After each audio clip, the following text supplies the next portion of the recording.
we have to cover.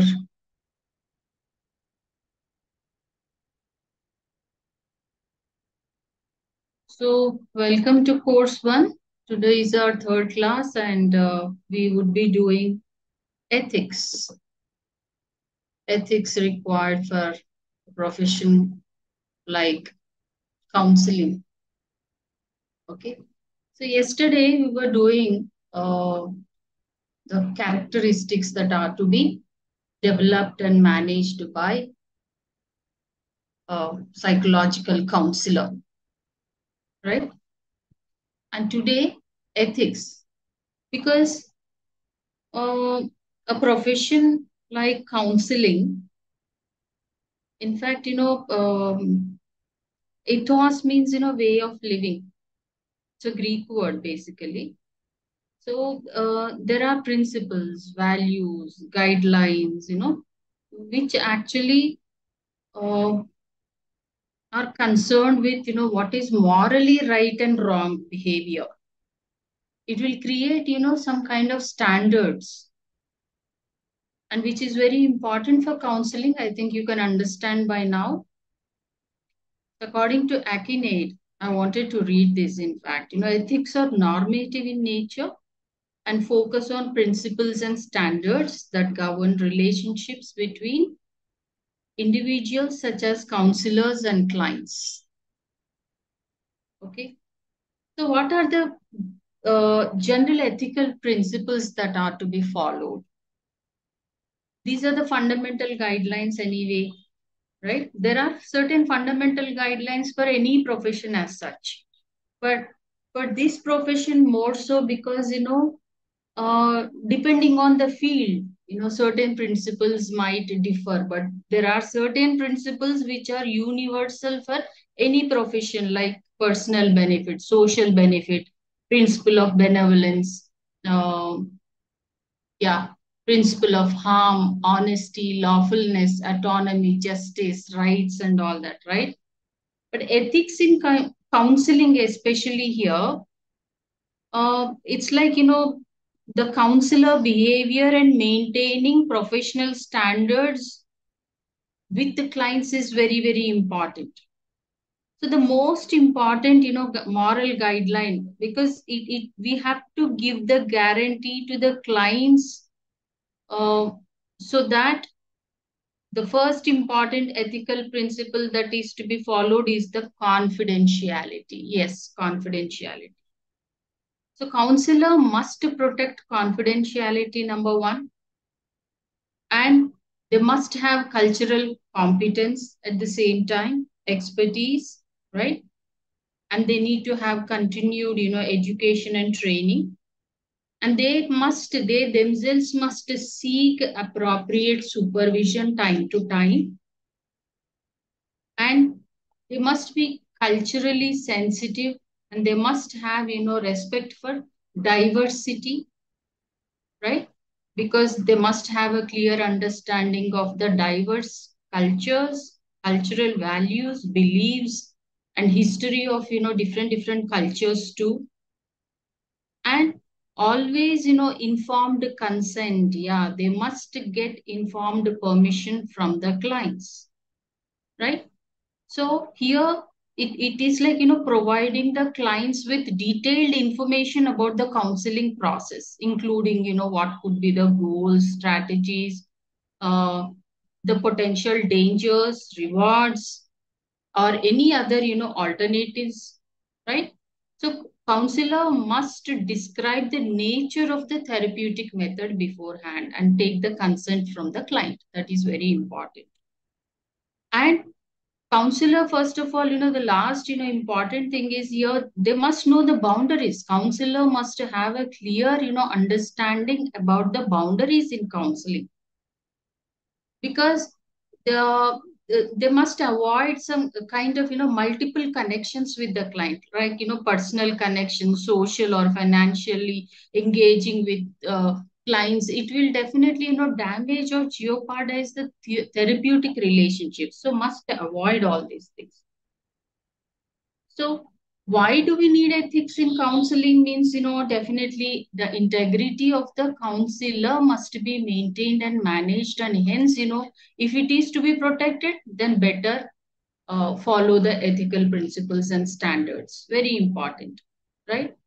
So, why a counselor needs to follow ethical principles means, different, arguments are there in favor of, counseling ethics here. Few are like, because the client safety is very, very important here.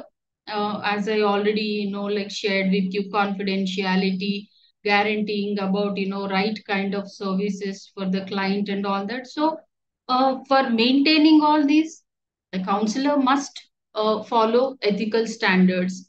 And of course, counselor himself needs to maintain professional integrity. For that, again, you must have certain, moral conduct, right?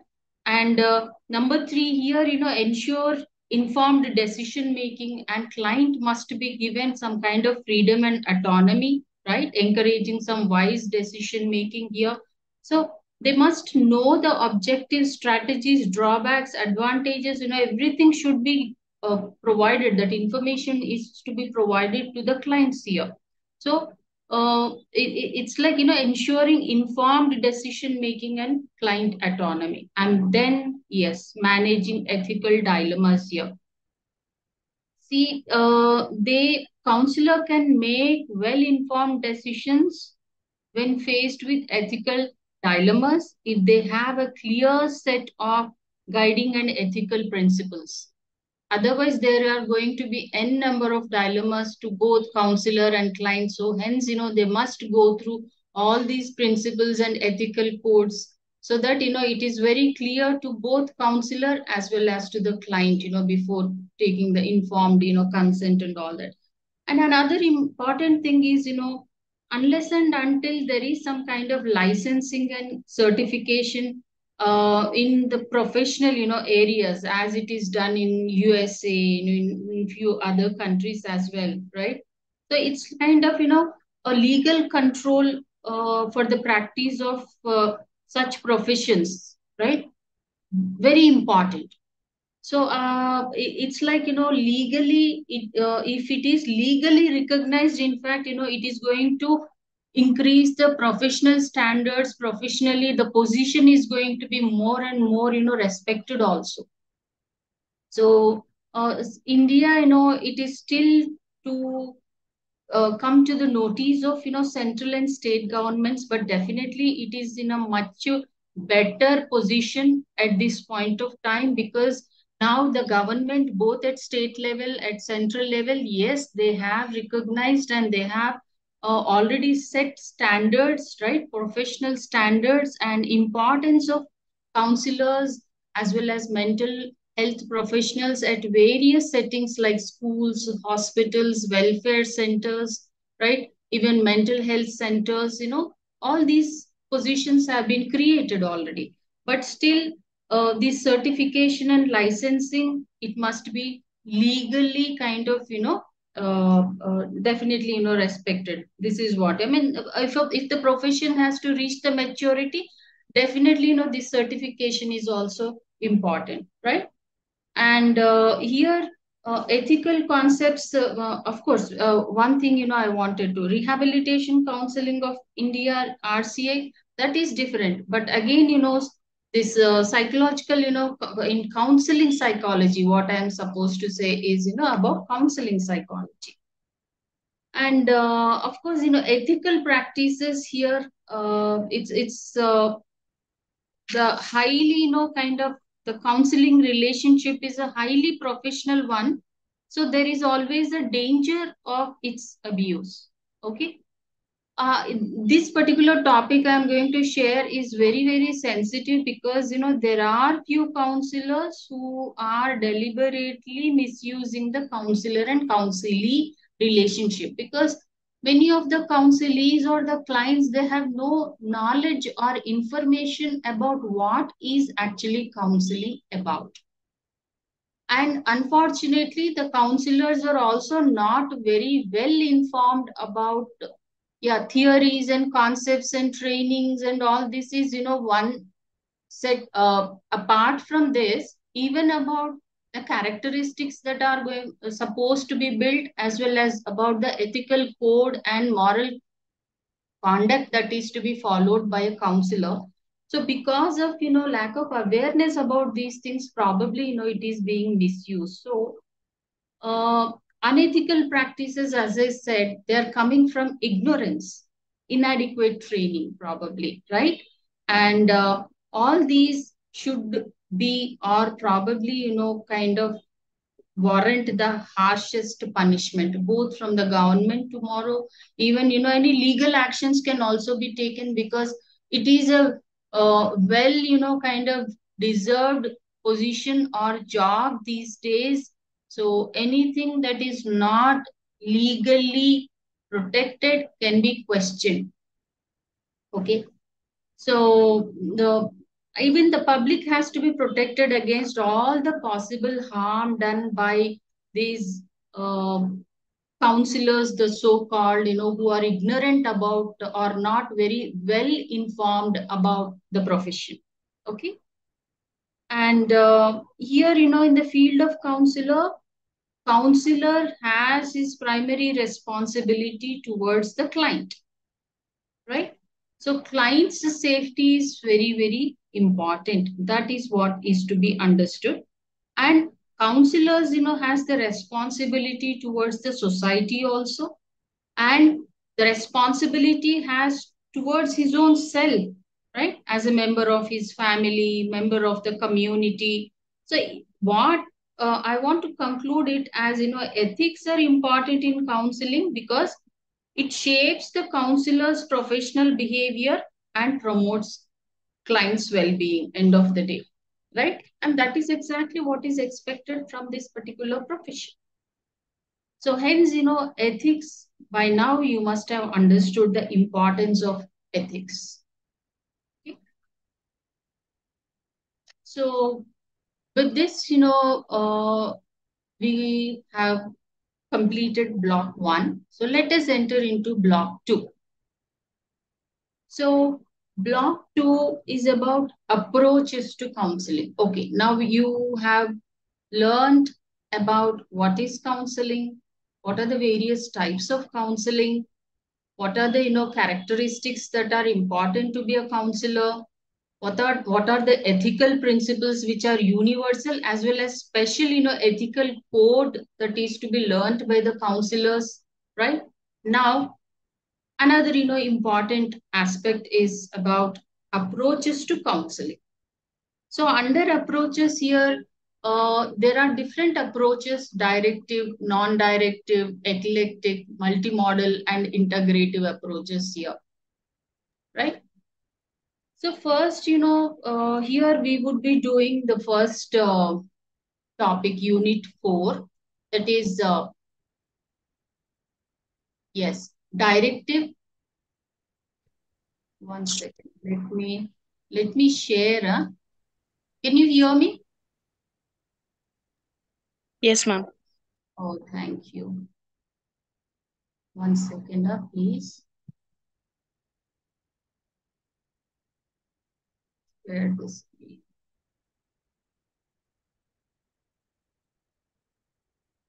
Yeah. Can you see the screen? Yes, ma'am. Oh, that's good.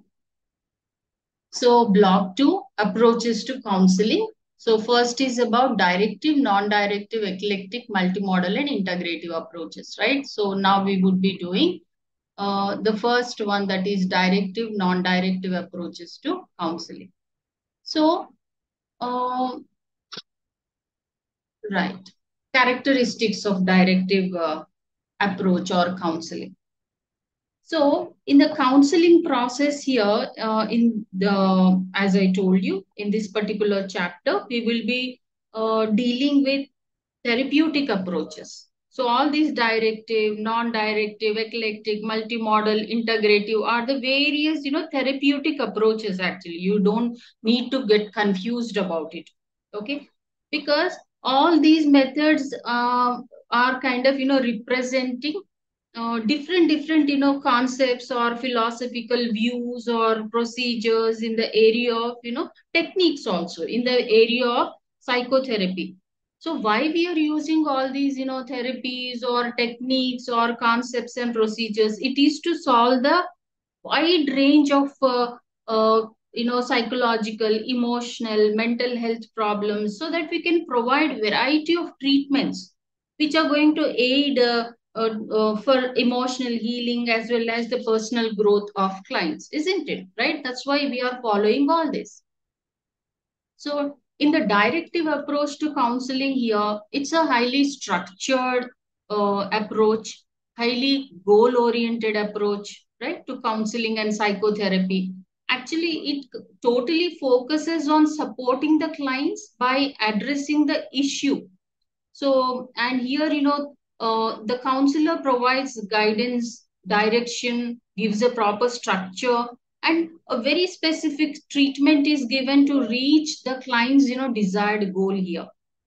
So, it is generally assumed that, counselor is the expert here, right?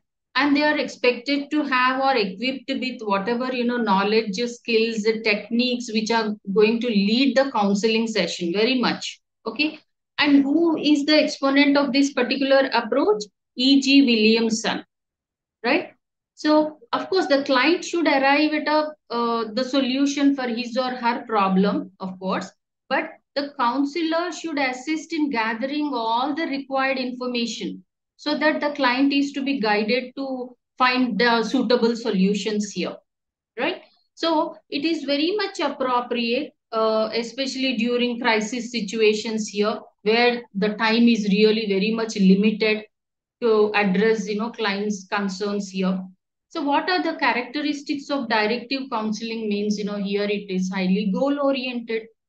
So here particular goals are going to be specified in the very beginning of the treatment. Okay. And here both counselor and client together cooperatively, they are going to develop the goals, and both of them work towards the fulfillment of the client's needs, concerns, and and towards the outcomes also.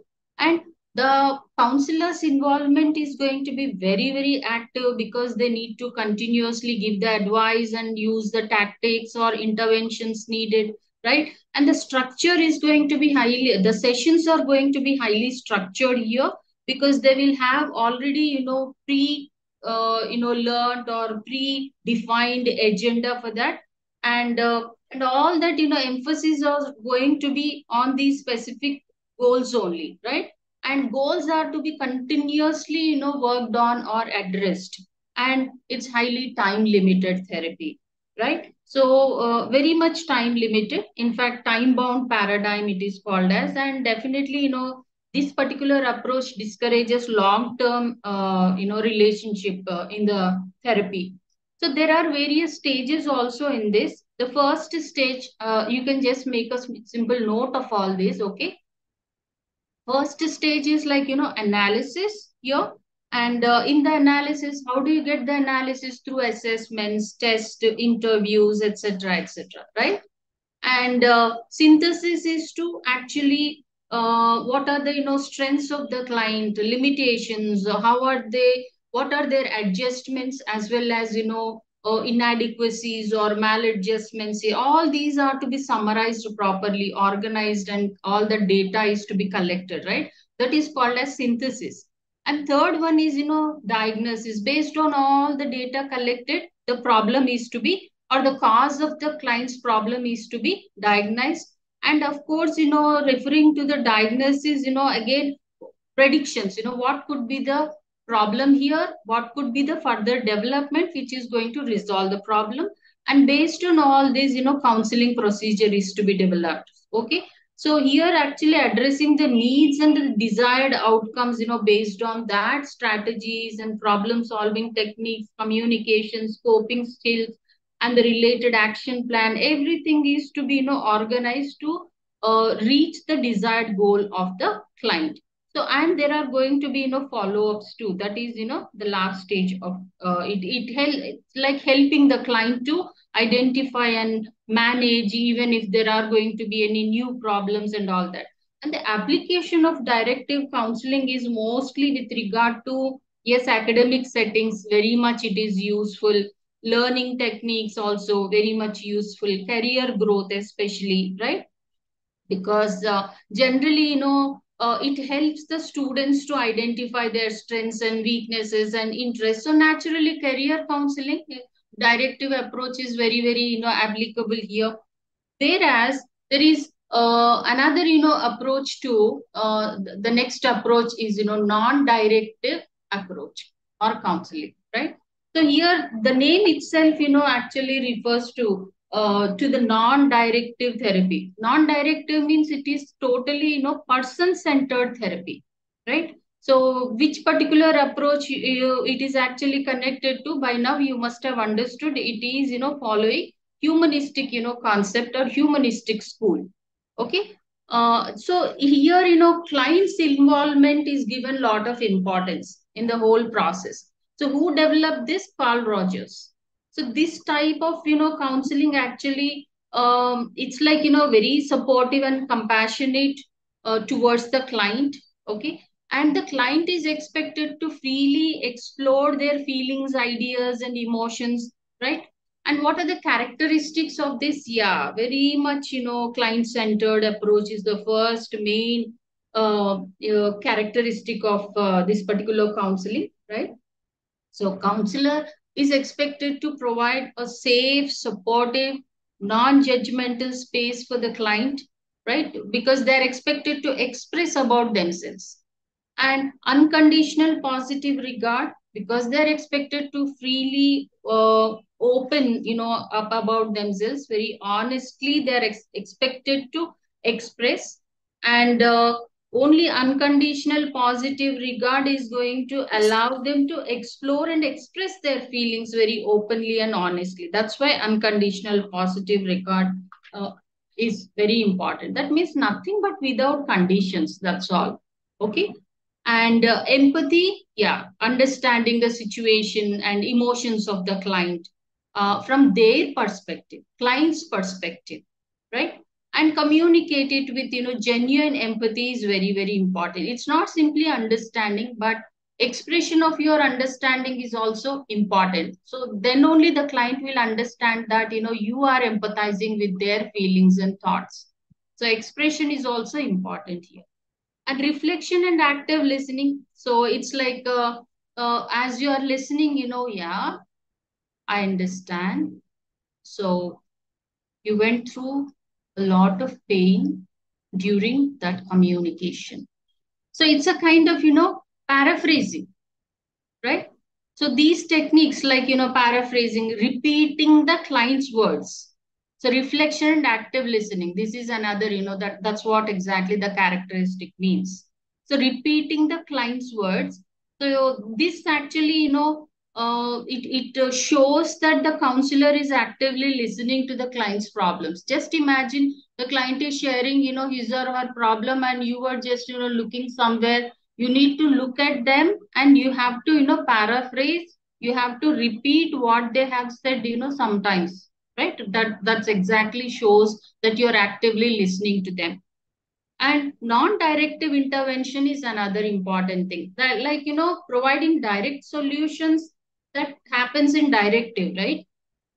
But in this, actually, the client will be encouraged to explore their thoughts. The clients are to be encouraged to explore their thoughts, feelings, right? Actually, this is all about promoting their self, awareness. They should be aware of themselves. It is about their self knowledge for their personal growth. This is what is actually about non-directive intervention. So what are the steps in non-directive counseling? So according to Carl Rogers, the first step is, yes, defining the problem.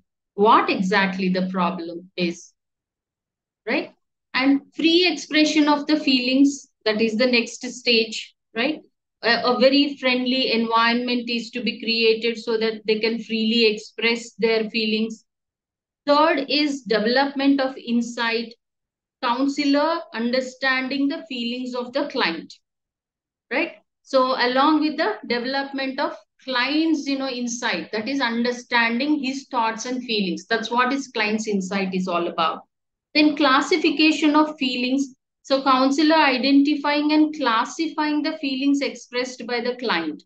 Well, these are the positive feelings, and these are, he or she is very negative about, this particular episode or experience, and positive about, these people or these experiences. So like that, classifying. And then termination of the counseling process, how it can be initiated by the client or by the counselor.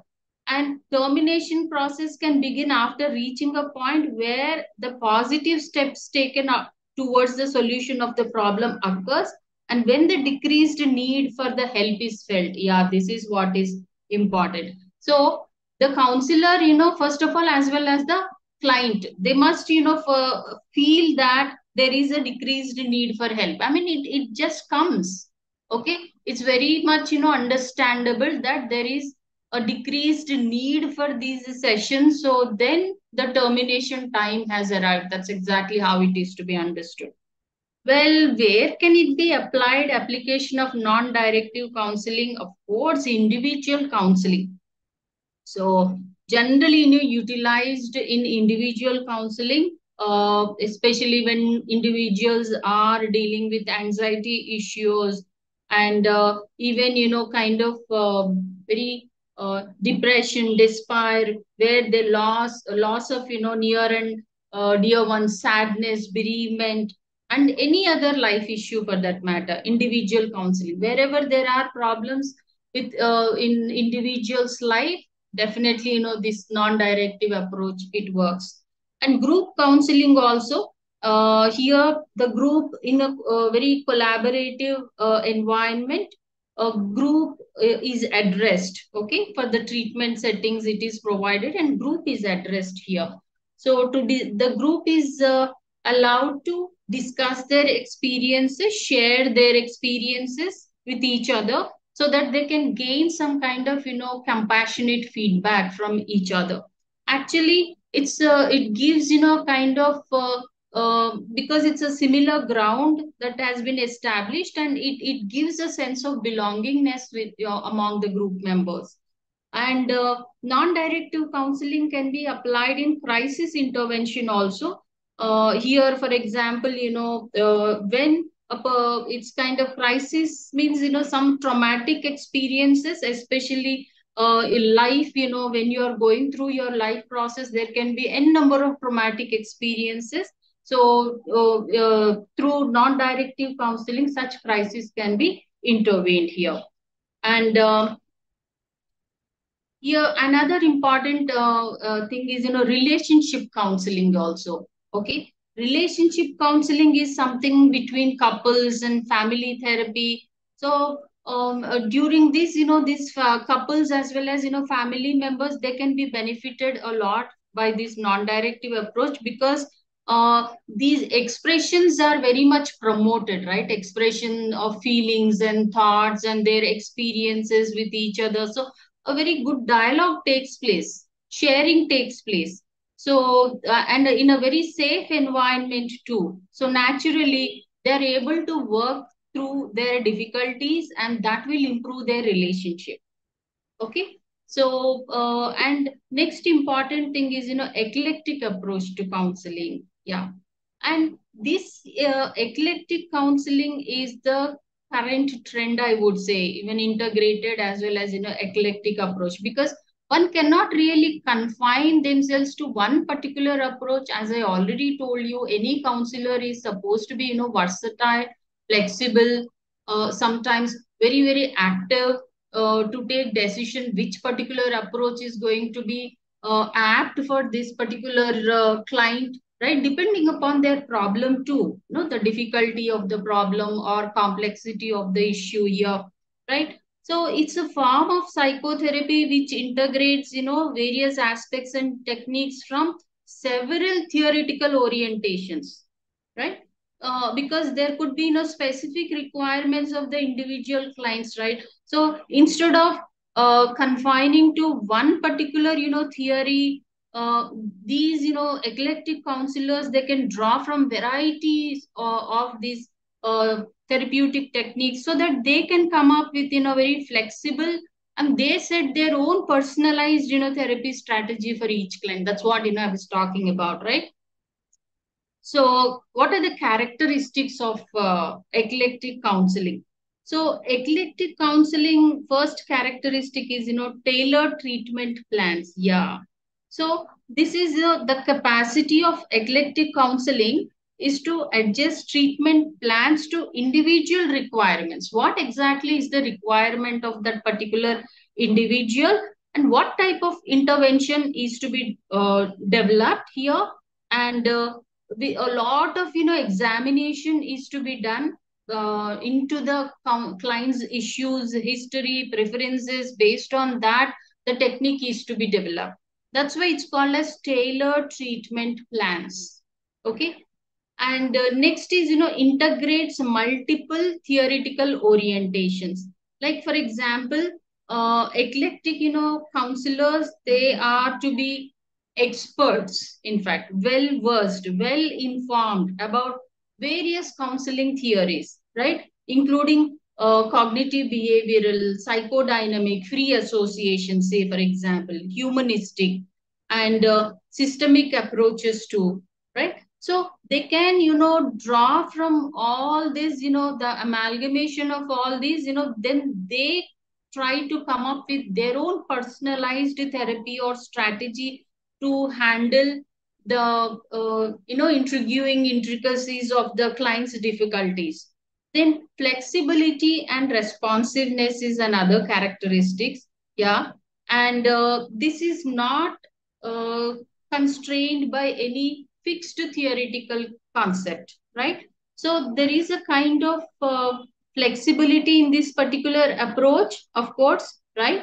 So the counselor as well as the client, they are supposed to really kind of adjust their approach. In fact, the counselor is supposed to adjust their approach according to the client's development and feedback. So the now you can understand the counselor's responsibility, because the counselor's responsibility to always be actively alert on the responsiveness of the client, of course on the feedback of the client, and then they need to maintain the flexibility. By now I think you must have understood what is this flexibility and responsiveness is all about. And the last important, most important, of course, holistic perspective. Because end of the day, eclectic therapies final, objective is to provide a holistic development to the client. So it is like, psychological, emotional, social, and environmental, all these aspects are to be understood, interacted well in all these dimensions, so that they can build their, or they can develop their well-being. End of the day, it is the individual's well-being, that is what is the objective of eclectic or any other counseling approach is also there. But eclectic is more, why? Because the flexibility of the counselor is to, after all, develop the client holistically, completely, right? So, an application, of course, it is really helpful to the clients who are suffering from many or multiple mental health issues. Okay, when some traditional therapeutic approaches say it is not very effective, and if it is not helping, then better that the counselor must adapt himself to the problem there, and then they need to take the steps as per the adversity or ineffectiveness of that previous one and change it accordingly, right? So mostly helpful in many issues like anxiety, depression, post traumatic stress disorder, any kind of social issues, eating disorders, uh, bipolar, coping skills, postpartum depression. So here, you have to take many approaches into consideration, and then, use it accordingly. Then integrative counseling is another approach here. So integrative counseling is a very flexible, all encompassing approach to psychotherapy that incorporates components and strategies from several therapeutic disciplines. So, this technique seeks to address the intricacies of human experiences by incorporating many views and adapting treatment to the client's particular requirement. So, here I want you people to understand the characteristics because you might get confused with eclectic with integrative counseling. Of course, characteristic, one of the characteristic is eclectic framework only here.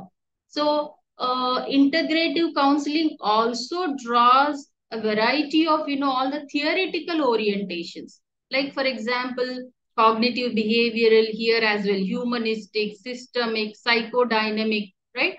So, here the counselor has to integrate the ideas all together, okay, to develop a comprehensive and coherent treatment plan, okay, and as per the client's specific circumstances and preferences, same thing. So, and number two, personalized therapy, okay. So, here the counselor has to collaborate with the client to create a personalized therapy plan, so taking all the challenges, strengths, therapeutic objectives, so which one fits into it, then that particular therapy is to be followed, which will actually take the client into the recovery path. Third is integrating strategies. Integrative counseling here, they have to blend different, therapeutic strategies together. Then the treatment, like, CBT, REBT, then social skills, relaxation techniques together, and coming up with a personalized, kind of plan accordingly of like that, kind of strategies and treatments from different, modalities to meet the requirement of the client. And same thing, holistic perspective. So integrative therapy, again, it's a kind of, comprehensive approach, and it's a kind of, interplay of all the components, like, same thing, psychological, emotional, spiritual. So here it's a kind of, all the dimensions are taken into consideration, and a complete, it fosters total healing and personal growth. So by concentrating on the full individual rather than on the specific problem. This is also again holistic development. What I mean to say is holistic development from the integrative. Now, what are the applications, application of integrative counseling here? It can be applied in, again, the various therapeutic techniques. I mean to say that they can be applied to deal with mental health problems, to treat traumas, substance abuse, addiction, relationship and family issues, and self-management issues as well. And of course, again, same thing as eclectic. A wide, well informed, because there are the counselor is expected to or required to have a broad understanding of various theories and concepts, right? In fact, it is one of the most effective approaches because it deals with, psychological, emotional, and behavioral issues. And because of the flexibility, it works also. It works very much, right? Very effectively, it works. And another, approach is multimodal approach to counseling therapy. And this is, of course, devised by Arnold Lazarus, right? And this is another, comprehensive and integrated therapy. And this emphasizes the significance of addressing numerous aspects of an individual's experience. And what are those numerous aspects here? Same, emotions, behaviors, sensation, pictures, cognitions, and interpersonal interactions. So, this therapy actually, what it seeks is to build a comprehensive awareness of the client's difficulties so that an appropriate treatment can be given to uh, change, positively by utilizing, many modalities. So what are the characteristics of multimodal counseling here? And the first characteristic is modes of experience. Yeah. So there are, some 7 unique modes of, yes. Ma'am, this respective screen share is there, ma'am? Like Oh, since no, long ma. time we are seeing the same screen. Yeah, same screen. That's true. That's true. No, I don't have for Okay. today. Yeah, I'll Okay. see. Yeah, for tomorrow I'll see, Yeah, Okay. yeah. You can hear me, right? Am I Yes. audible? Yes. Yes, ma'am. Very much audible. Yeah, Some characteristics again. Can you please repeat? yeah, Yes. yeah. I'll. So multimodal approach, the first characteristic is, modes of experience. Yeah. So there are some 7 unique modes of human experience. These are called as basic ID, right? Basic ID. So this actually, stands for number one, B, behavior, A, affect, emotion, S is sensation, I, imagery, C, cognition, and I, interpersonal connections, and D is drugs and biological components. So from all these, there are numerous, experiences that the client has, all emotions, emotional, behavioral, sensations related, picture, cognition, interpersonal interactions related. All these experiences are to be understood in a comprehensive way so that, the client's difficulties are understood in a more, deeper way so that an effective, appropriate treatment can be given to the client's, benefit. Okay. And next characteristic is individualized evaluation. So this is, the full evaluation of the client, across all the modalities that I have mentioned. So each and every area is to be uncovered. So the therapist, analyzes clients' emotional experiences, thought pattern, bodily sensations, all the, kind of relations and the dynamics of, their family relations, otherwise, every, relational dynamics, I mean to say. Then behavioral responses too, in a very cooperative manner. Number three, tailored treatment. Now you have understood the client, going through all these, basic ID modalities. Then evaluation is done. So the treatment is to be, tailor made here based on the assessment. So this employs, kind of a wide range of treatments now from different therapeutic techniques so that each, is to be targeted. That's why it is all tailor-made or tailored, treatments. Then flexible and pragmatic is the last characteristic because it is to, achieve the positive outcome by using the most effective and suitable strategy here. So naturally, the counselor is expected to be, adaptive because various interventions and strategies are to be, employed here to suit the specific needs of each individual, right? So that's the reason why it is actually, it makes the entire approach highly flexible and pragmatic too. So application of multimodal counseling here, it's a very comprehensive and personalized counseling experience here. So this approach can be used to treat emotional and psychological issues, including anxiety, depression, post-traumatic stress disorders, substance abuse, eating disorders, right? So here now, don't get confused that eclectic, integrative, and multimodal are one and the same. No, there are different frameworks to counseling here.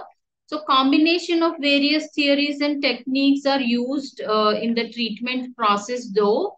Uh, Here, eclectic approach draws on multiple theories and techniques without a standard or formal framework among all these. It's flexible and selective in nature. Whereas integrative approach incorporates elements from various theories and techniques with a cohesive framework. Multimodal involves a systematic assessment of various human aspects. Though all the three are flexible, each one has got their own objective very clearly framed. Okay, the process very clearly framed. That's what you should understand. Okay, any doubts up till now?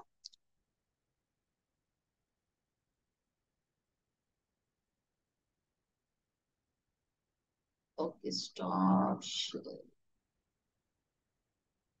Yeah.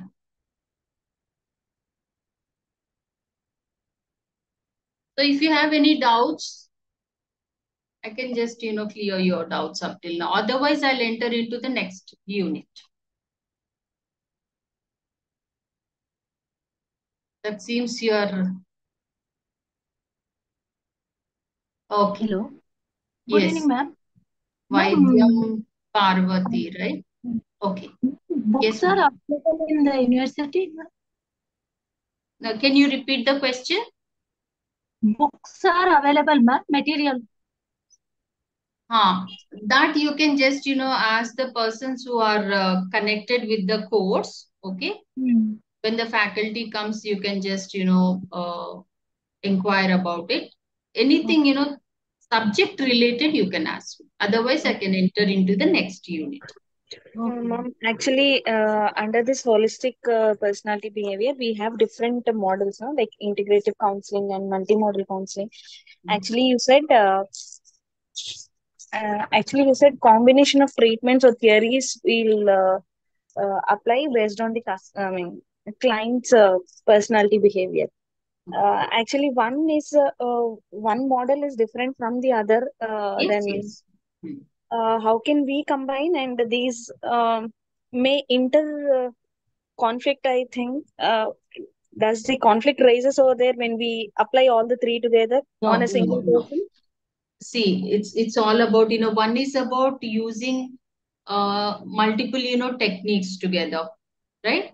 So as it is like suitable to the client's problems, right? For example, eclectic and integrated, using, many theories, applying many theories and using them in a cohesive way.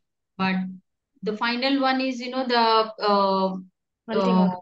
yeah, that is multimodal, I mean to say. It is to understand the client from different modalities actually, and coming up with a proper tailor made program action plan. Okay.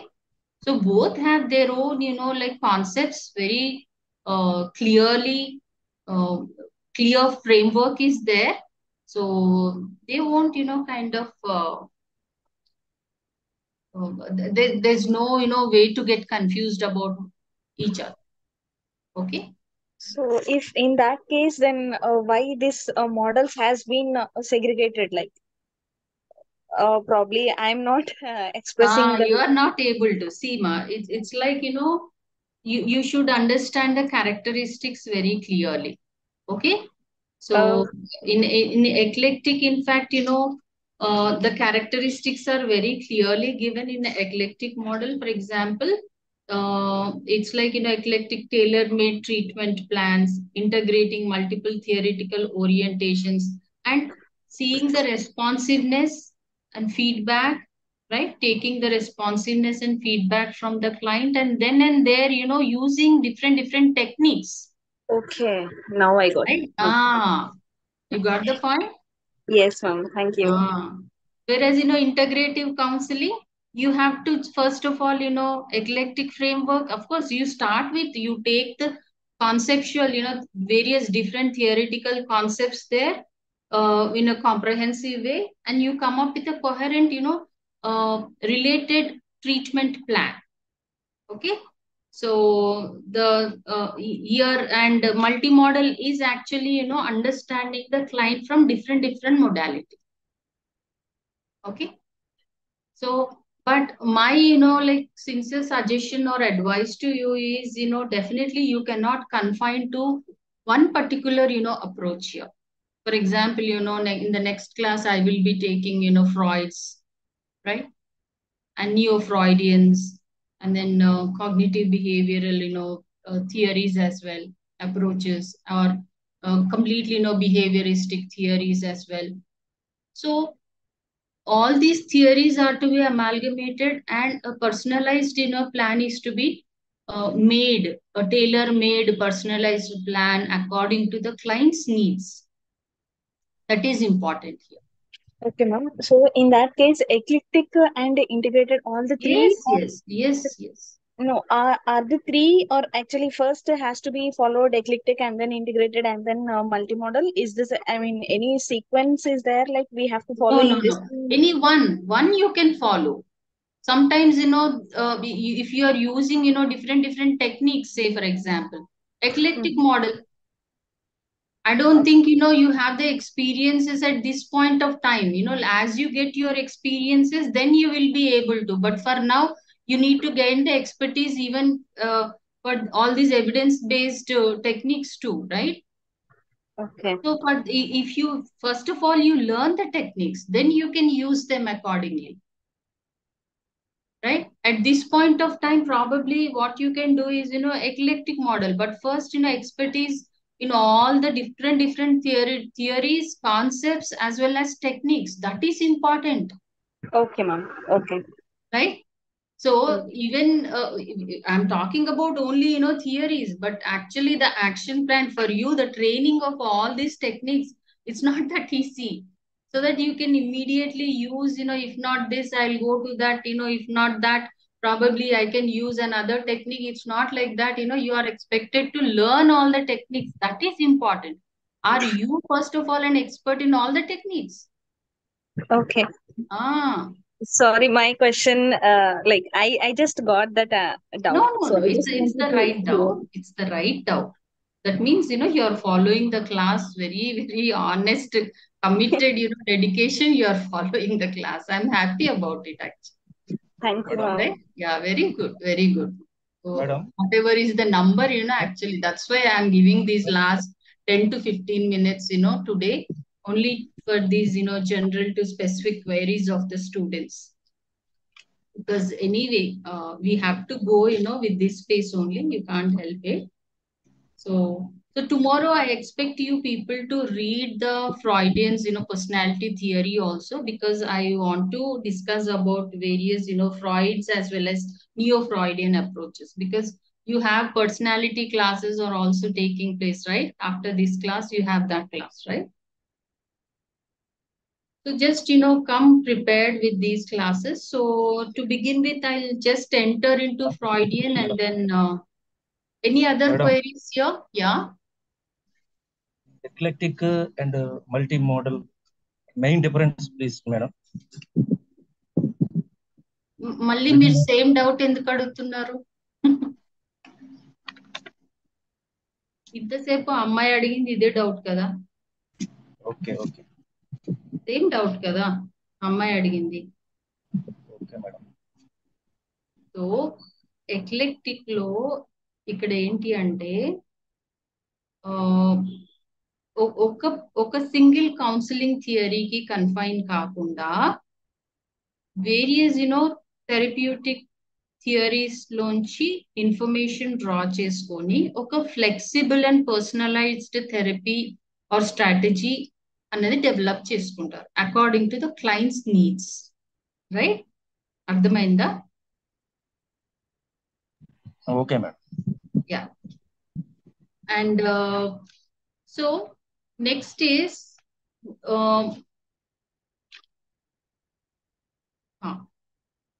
so one last thing, what I would like to say is, here eclectic approach draws on multiple theories and techniques.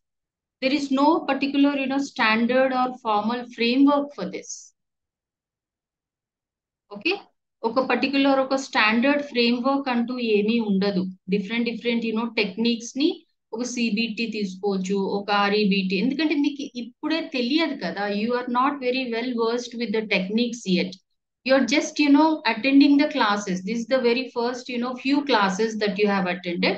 Even the last class, skills and techniques that you are learning, right? Then you will understand what exactly it is. Got my point, all of you? Yes, ma'am. Yes, ma'am. Yeah, Yes, because ma'am. you're expected to learn the skills and techniques also. Then you will understand. Madam, once we do this diploma course in counseling, Mm. what are the opportunities available to us? Can you just briefly tell us? Scope and all that, we have already discussed, right? Not And scope, opportunities. yeah, Opportunities available. yeah, opportunities. That's what I'm saying. Do you have what are your other, qualifications, Sambashwara Garu? I am postgrad MSc Psychology. Oh, good. So with MSc Psychology, with a specialization or a diploma in counseling psychology, you can definitely, approach if your interest lies with schools, say children, school Okay. settings. You can, join as a Uh, school psychologist, right? okay. Hospitals, for example, you can join hospitals or organizations, organizational psychologist, Okay. right? Other mental health, there are so many settings these days. So Okay. first, you have to gain some experience, Okay. training and experience. Okay.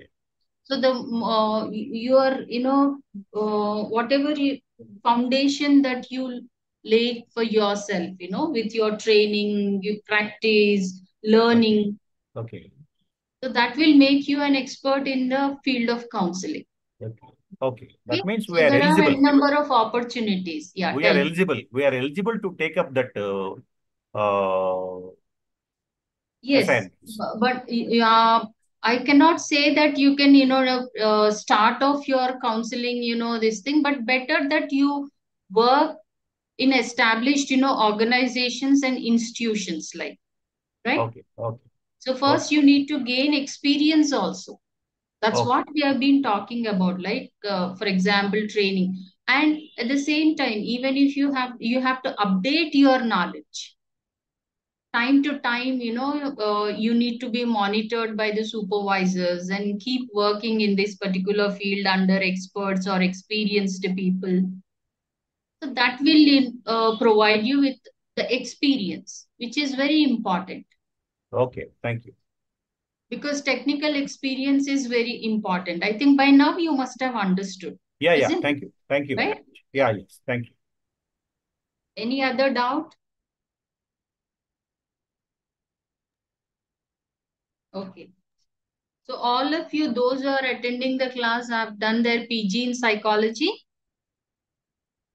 Yes, ma'am. Yes, Yes, ma'am. yes, Yes, ma'am. ma'am. Yes, ma'am. Almost all. I did my master's in psychology, MSc Oh, psychology. MSc in psychology. Okay. So Madam, I'm sorry to interrupt you. Like, from where do we get this training and all? Because we have completed MSc Psychology 3 years back. mm, And yet, we are like neither a freelancer nor nothing. Like, just MSc Psychology degrees there, that's all. But how do we get this training and all? Any institutes are available, or what exactly we have to do after this MSc Psychology? That is the reason I have joined in this counseling psychology. yeah, I really appreciate your decision to join, in counseling psychology because what you gain during your PG courses is only theoretical, right?